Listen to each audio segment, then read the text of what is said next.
अमावस की रात थी। आसमान में बादलों की मोटी परत छाई हुई थी और चारों तरफ ऐसा सन्नाटा था जैसे पूरा इलाका किसी अनजाने डर से जकड़ा हुआ हो। डैनी अकेला बाजार से घर लौट रहा था।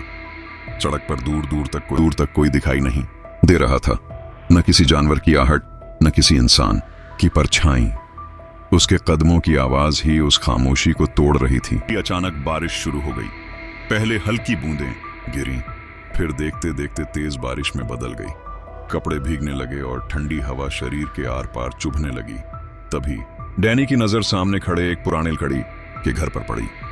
घर की दीवारें सड़ चुकी थीं और दरवाजा आधा खुला हुआ था, मानो किसी ने जल्दबाजी में छोड़ दिया हो। बारिश से बचने के लिए डैनी उस घर के अंदर चला गया। भीतर कदम रखते ही अजीब सी ठंडक महसूस हुई।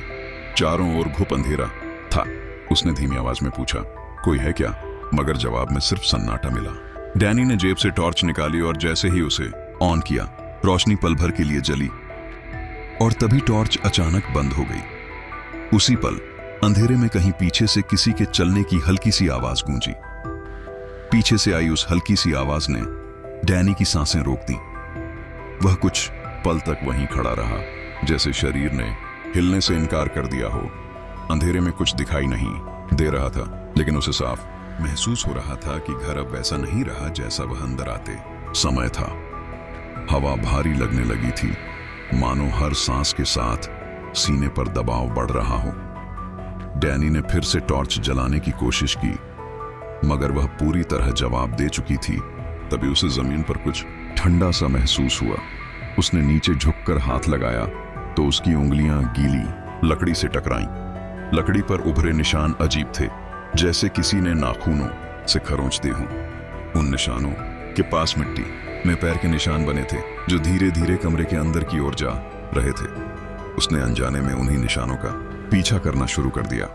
हर कदम के साथ दिल की धड़कन तेज होती जा रही थी।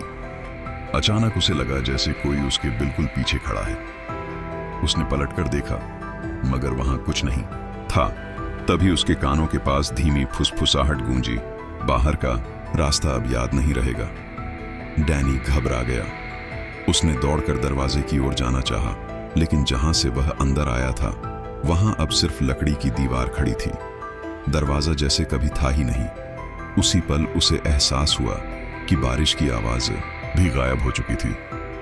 अब घर पूरी तरह खामोश था और डैनी अकेला नहीं था। डैनी ने ठंडक और घबराहट के बीच धीरे धीरे अपने कदम बढ़ाए।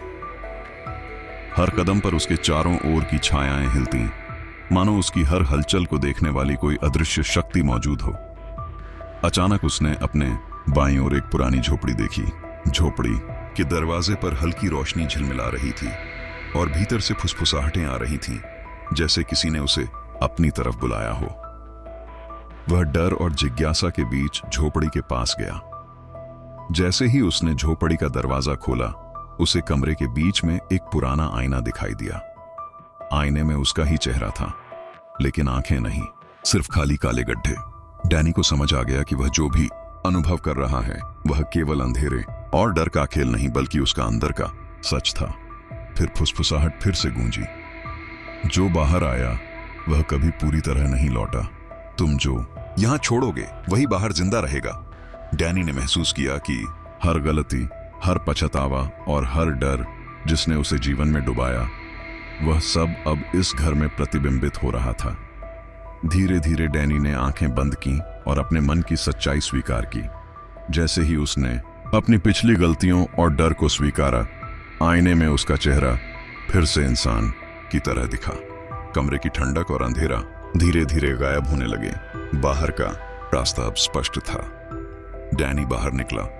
बारिश भी थम गई थी, लेकिन जब उसने गांव में कदम रखा तो उसने देखा उसका एक हिस्सा, वही डर और पछतावा, धीरे धीरे उस पुराने घर की ओर लौट रहा था। घर अब खाली था, लेकिन डैनी जान गया था कि जो चीज उसने स्वीकार की थी वही उसकी कहानी की सच्चाई थी। अंत में समझ आ गया, यह घर सिर्फ शरीर को बंद नहीं करता, यह उन गलतियों और डर को पकड़ता है जिन्हें इंसान खुद अपनी जिंदगी में छोड़ आता है, और जो इसे पूरी तरह समझ लेता है वही बाहर आकर भी बदल जाता है।